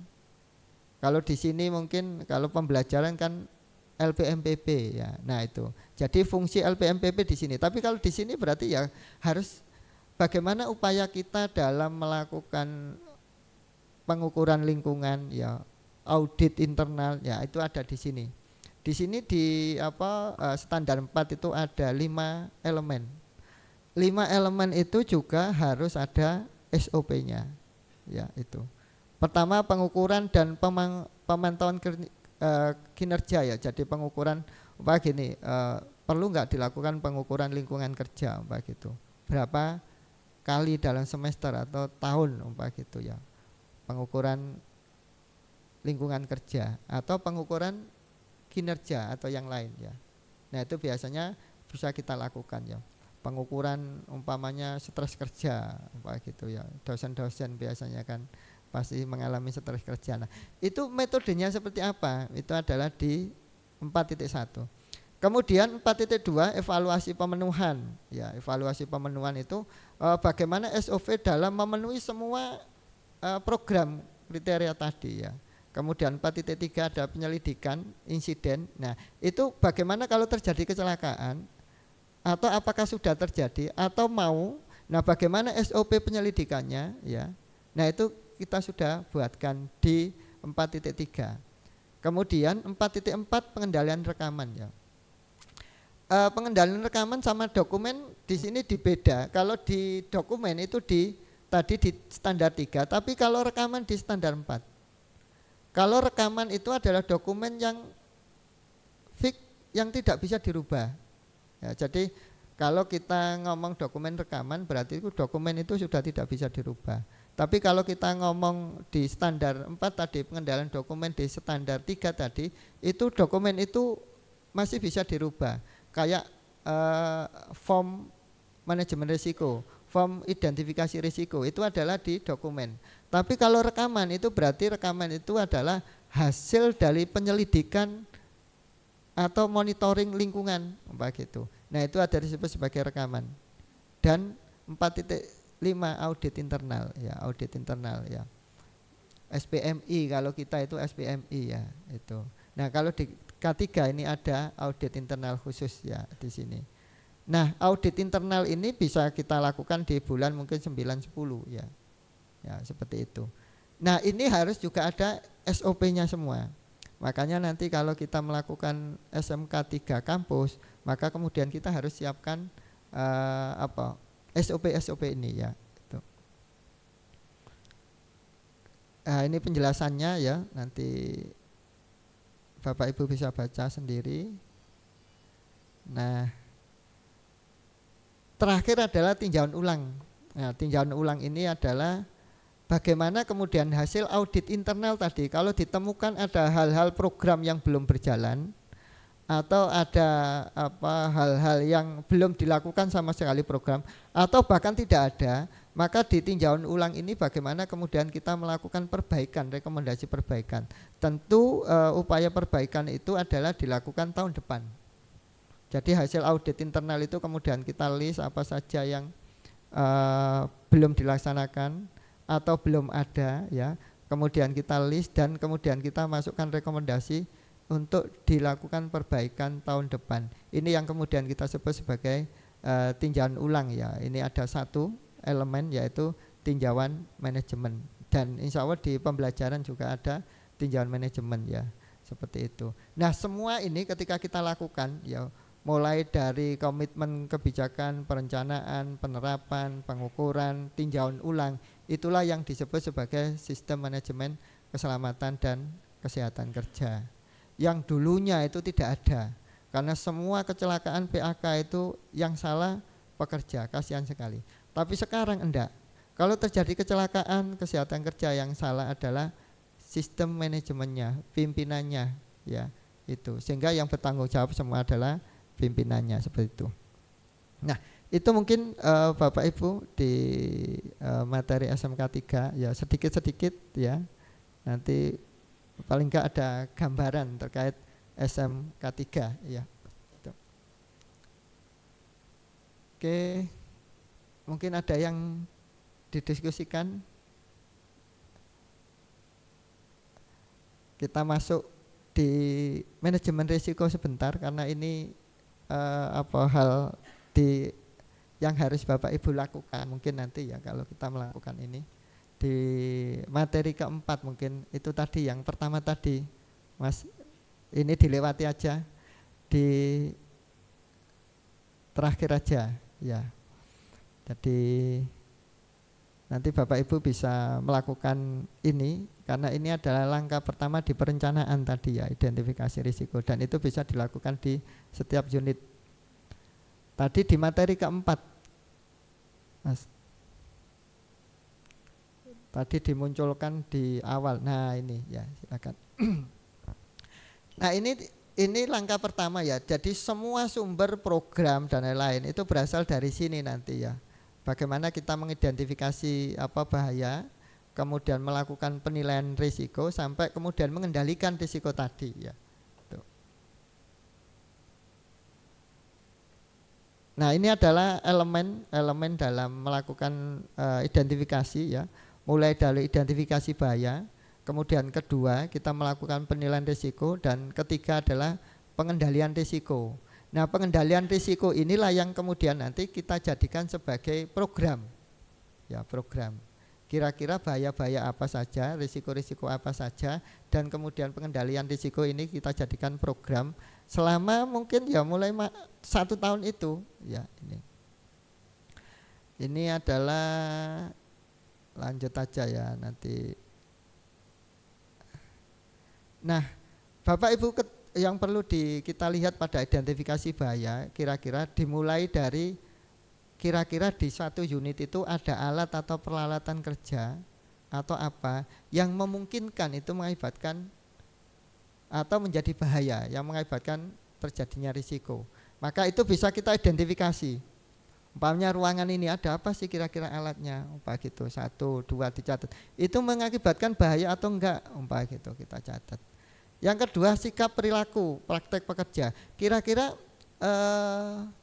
di tempat kerja, di ruangan atau di lab, kira-kira sikap kerja seperti apa sih yang itu kemudian bisa mengakibatkan bahaya atau risiko. Nah, itu kita identifikasi di sana. Kemudian lingkungannya, ada lingkungan apa sih, kimia, biologi, semuanya kita identifikasi di sana ya. Sehingga nanti form identifikasi itu bisa mungkin mulai dari alat ya, sikap, lingkungan ya. Tidak hanya lingkungan kimia tapi juga lingkungan fisik ya. Kita cek nanti lingkungan fisik. Kemudian juga lingkungan biologi ya. Tadi psikologis juga, fisiologis itu kayak sikap kerja ya, duduknya miring atau enggak, tegap atau enggak, yang itu kemudian mengakibatkan mungkin gangguan masalah penyakit akibat kerja, umpamanya MSDS atau yang lain ya, atau kemudian petunjuk-petunjuk lain ya.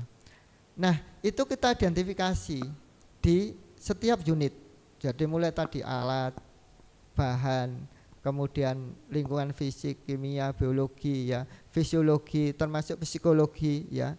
Nah itu nanti kalau form identifikasi ya, itu kemudian kita tinggal checklist ada atau tidak gitu. Dan itu nanti menjadi sumber dari hasil kira-kira kalau di suatu tempat unit itu kira-kira bahayanya apa yang ada ya itu. Oke. Ini beberapa ya metode identifikasi, sebenarnya banyak ya. Ini formnya ya, nanti bisa form JSA, umpamanya ini contoh-contoh form ya. Umpamanya pekerjaan, umpamanya di perkuliahan, gitu ya. Prosesnya seperti apa pekerjaan itu? Nah proses itu berarti langkah-langkah. Kalau ngajar itu seperti ini kita tulis ya. Kemudian potensi cederanya apa? Ya itu. Kemudian konsekuensi ya, konsekuensinya apa? Nah risk matrix itu ya, S itu adalah peluang ya, dampak ya, L itu adalah peluang ya. Jadi kira-kira kalau umpamanya kita identifikasi umpamanya oke lah, lantai ini licin ya, lantai ini licin. Maka lantai ini licin itu kira-kira orang melalui lewat lantai ini kira-kira peluang jatuh berapa? Karena konsekuensinya kan jatuh, ya kan jatuh. Maka kira-kira kalau lantai licin itu peluangnya berapa? Antara 0 antara 0 sampai 100.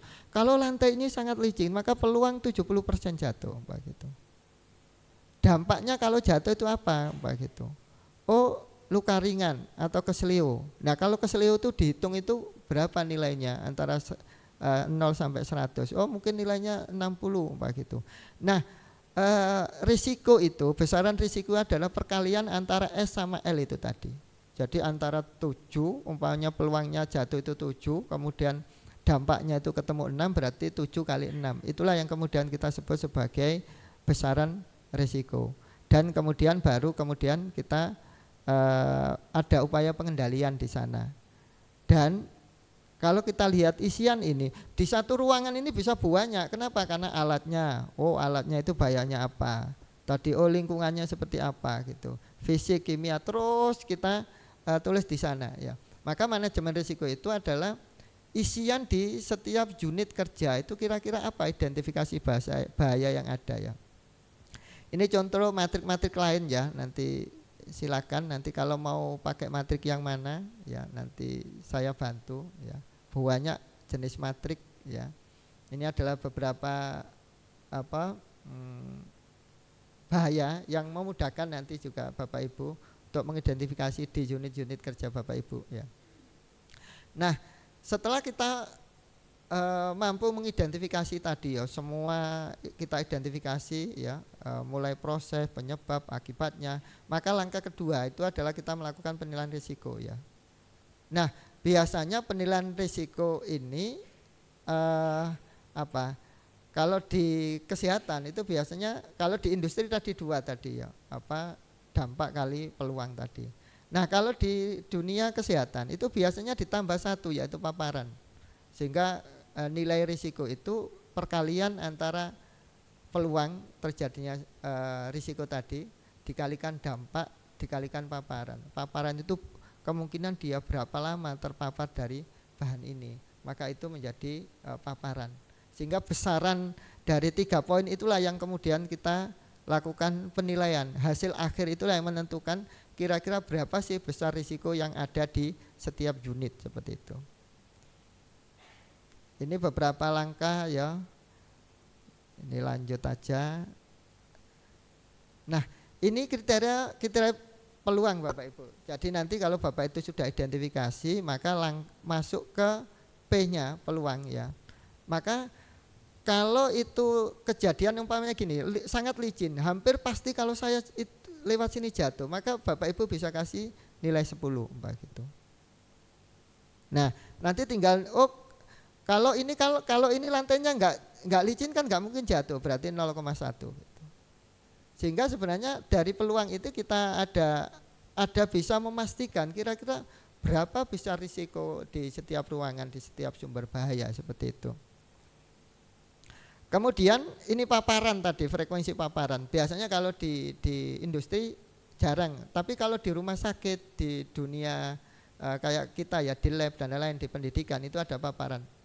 Jadi kalau setiap saya masuk ke lab, saya terpapar bahan kimia tadi, berarti nilainya 10. Tapi kalau saya masuk ke lab umpamanya saya hanya terpapar ketika saya membuka bahan tadi, menggunakan bahan tadi, mungkin nilainya hanya 2 atau 1 gitu. Tetapi kalau saya tidak membuka atau terpapar dengan bahan tadi, mungkin nilainya 0,1 gitu.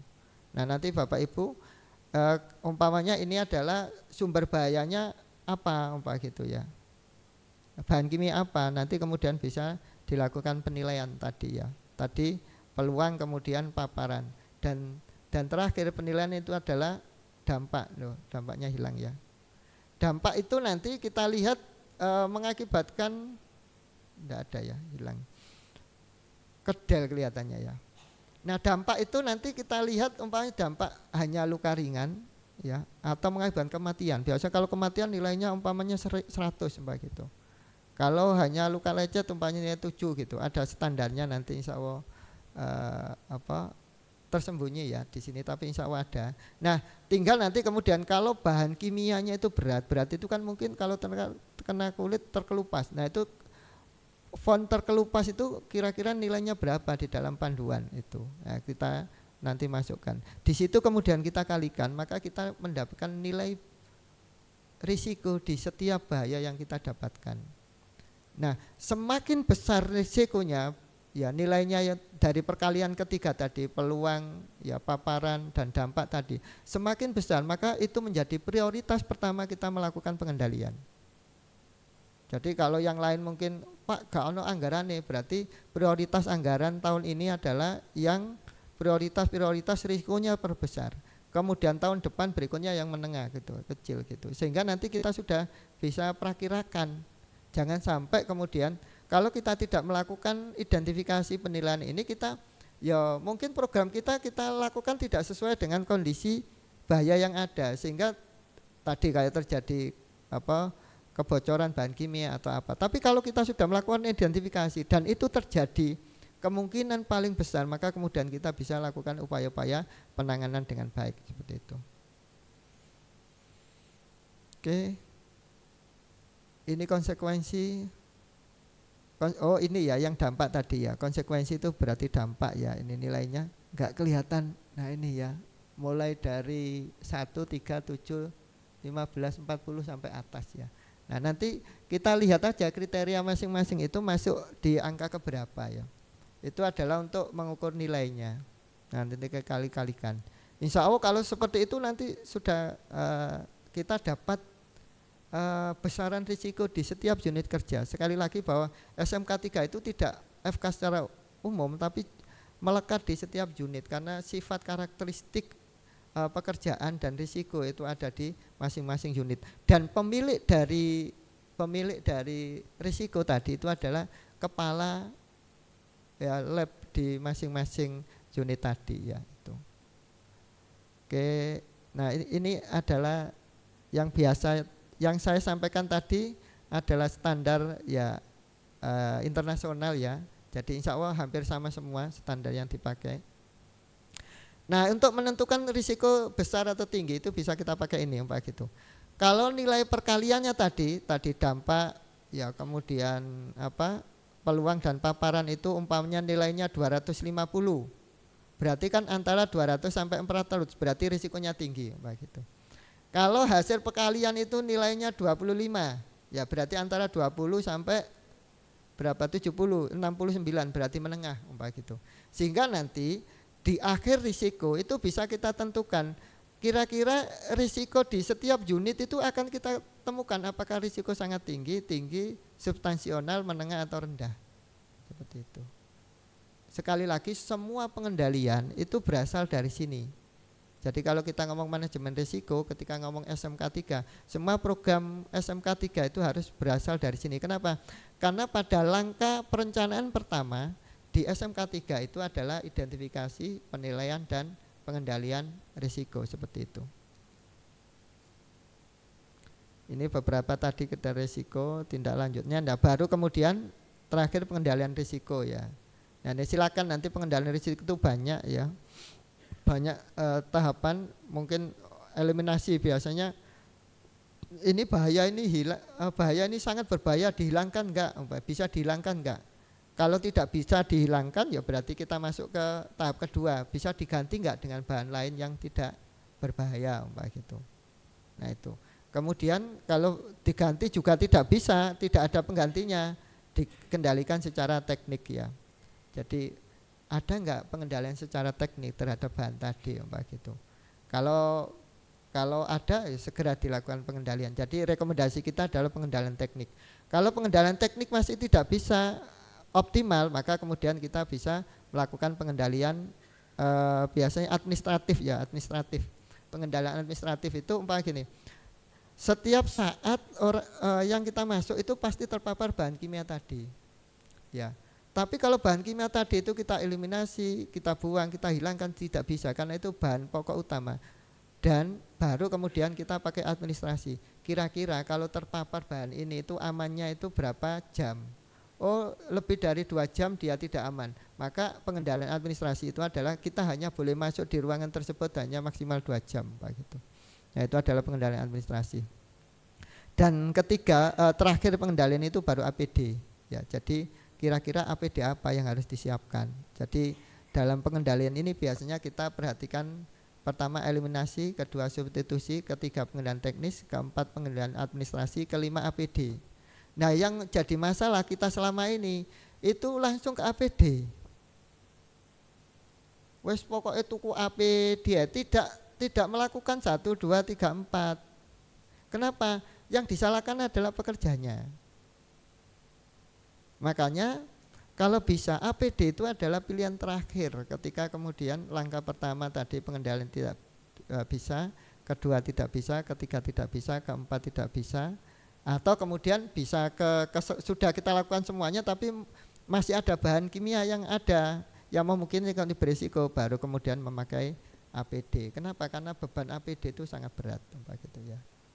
Ini sehingga nanti di form manajemen risikonya, di pengendaliannya harus ada rekomendasi kira-kira itu pengendaliannya seperti apa, seperti itu. Sehingga nanti bisa kita lakukan upaya-upaya pengendalian selama 1 tahun ke depan sampai kemudian kita lakukan audit ya. Gitu.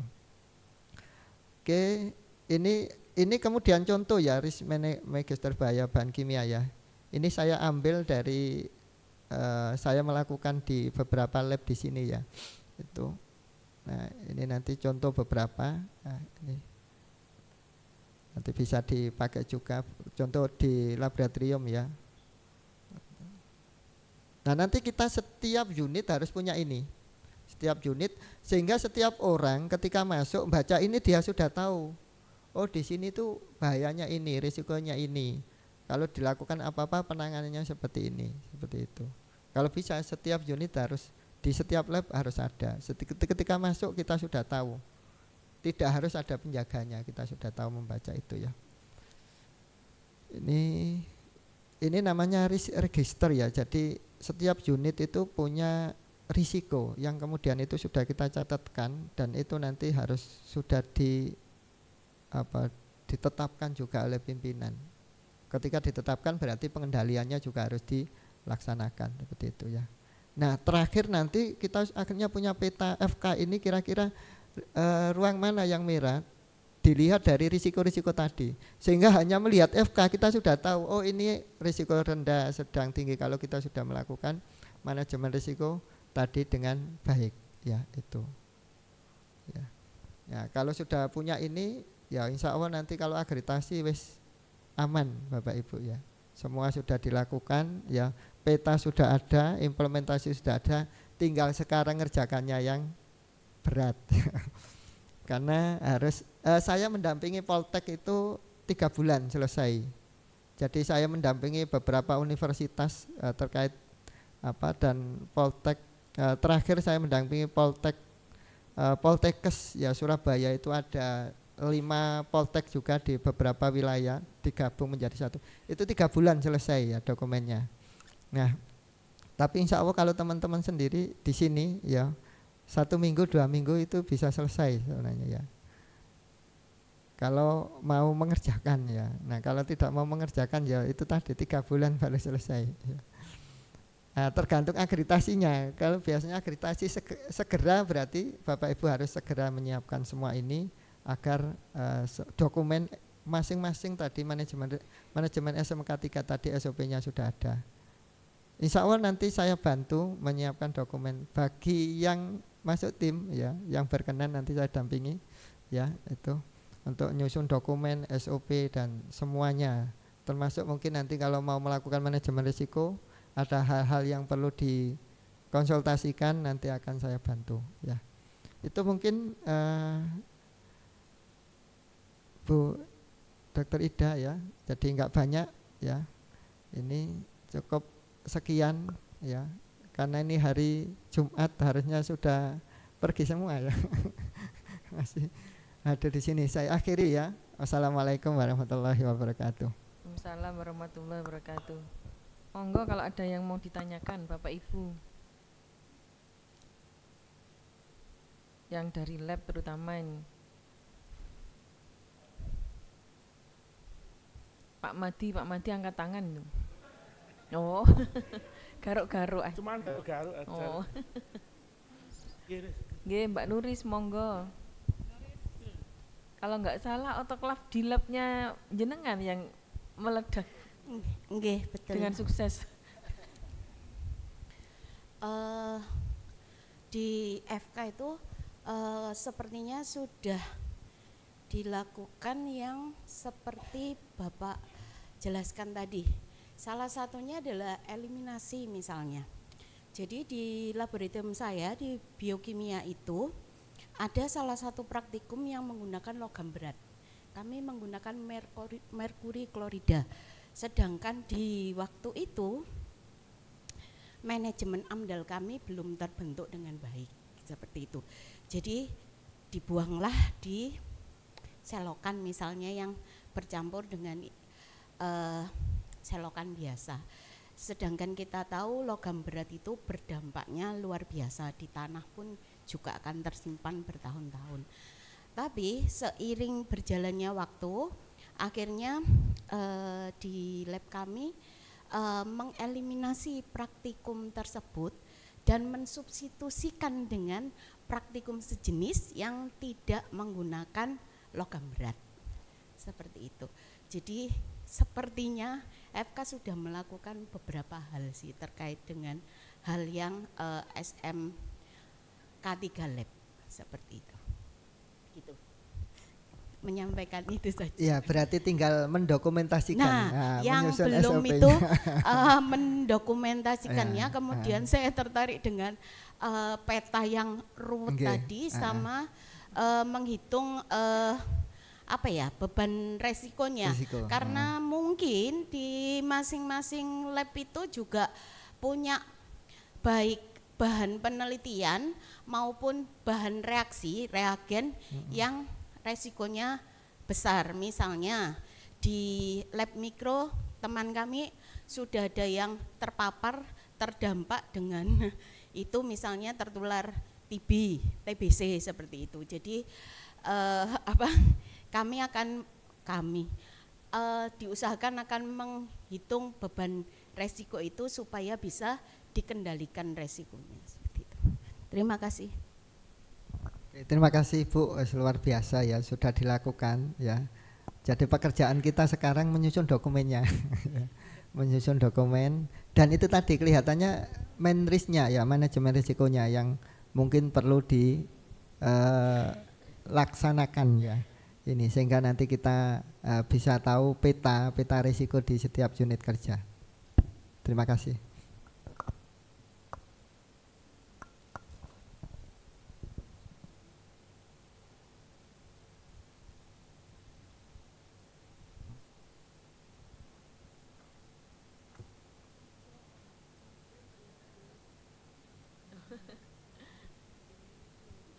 Sampun, Bapak Ibu? Sudah ya. Nah, Bude kan baru datang, mungkin ada yang mau ditambahkan. Oh ya. Monggo, sampun Mbak Ayi. Nggih. Oh, itu Pak Brahman. Betul ya? Bukan. Sok tahu saya nih. Maaf.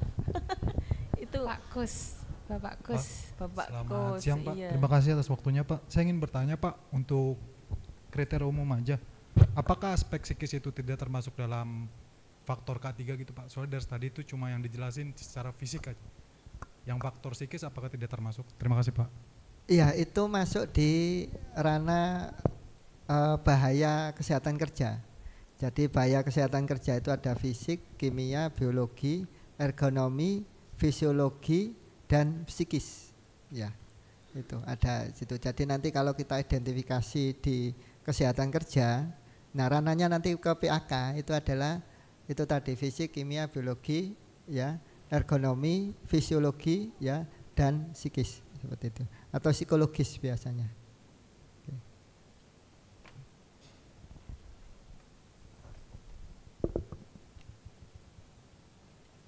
Ya.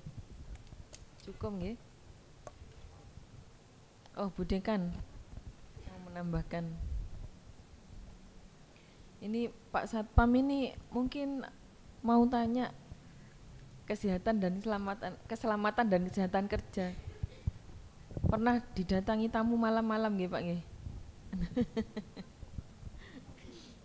Oke, baik, pertama saya mengucapkan terima kasih kepada Pak Isa yang sudah menyediakan waktunya untuk memberikan pengetahuan dengan K3 ini, karena memang sepertinya tidak familiar, tapi saya pernah pengalaman di UMC, makanya kemarin saya sampaikan sini punya ahlinya kok, ada Pak Isa gitu. Yang kedua, pada saat kita COVID kita juga melaksanakan, karena memang seharusnya kita punya tim K3 di pusat kan gitu nggih, dan kemudian diimplementasikan juga di fakultas, dan di borang akreditasi ternyata di situ memang banyak bicara tentang pasien safety yang sebenarnya itu kalau dirunut ke belakang, sebagaimana yang disampaikan arahan pembimbing kami, banyak kaitannya dengan proses pendidikan, sehingga kami merasa penting untuk mengadakan hal ini, sehingga kedepannya memang diharapkan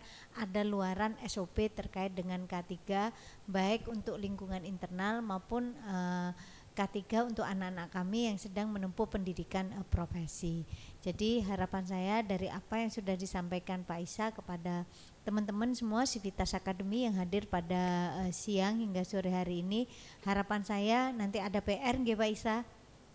PR-nya monggo masing-masing lab dan juga bagian dekanat, akademik, umum, keuangan, semua lab menjadi kalab dan ketua konsentrasi bersama dengan Tendik untuk membuat SOP.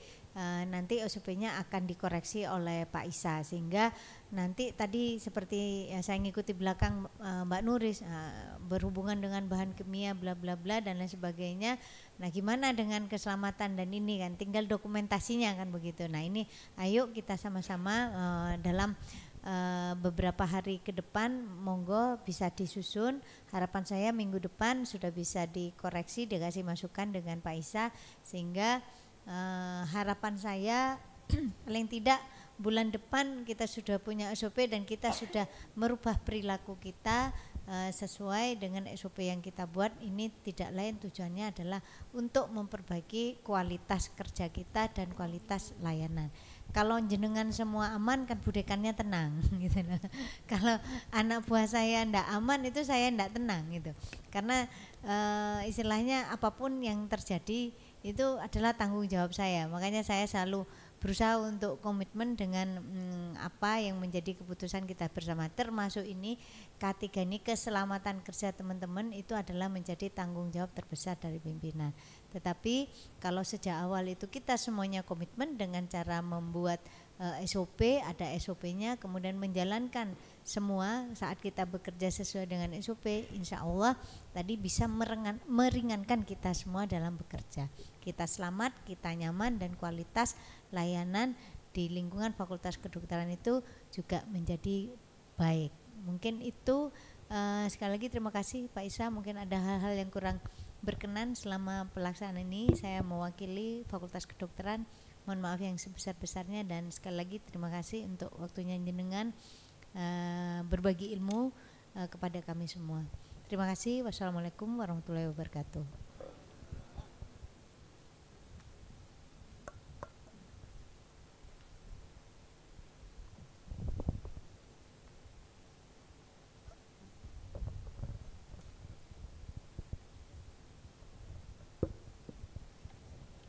Bapak Ibu peserta sosialisasi yang berbahagia, tanpa terasa kita telah sampai di ujung acara. Sebelum mengakhiri kegiatan ini, izinkan saya membacakan pantun. Nanti dijawab dengan cakep ya. Lompat jauh berolahraga, sambil lihat bunga cempaka, pegang teguh prinsip K3, agar kerja kita tak dapat celaka. Demikian kegiatan sosialisasi sore hari ini. Terima kasih yang tulus atas kehadiran dan partisipasi Bapak Ibu sekalian. Tidak lupa kami mohon maaf apabila dalam penyampaian ini terdapat kekurangan. Semoga acara ini memberikan manfaat dan kita bisa berjumpa lagi di lain kesempatan. Wassalamualaikum warahmatullahi wabarakatuh.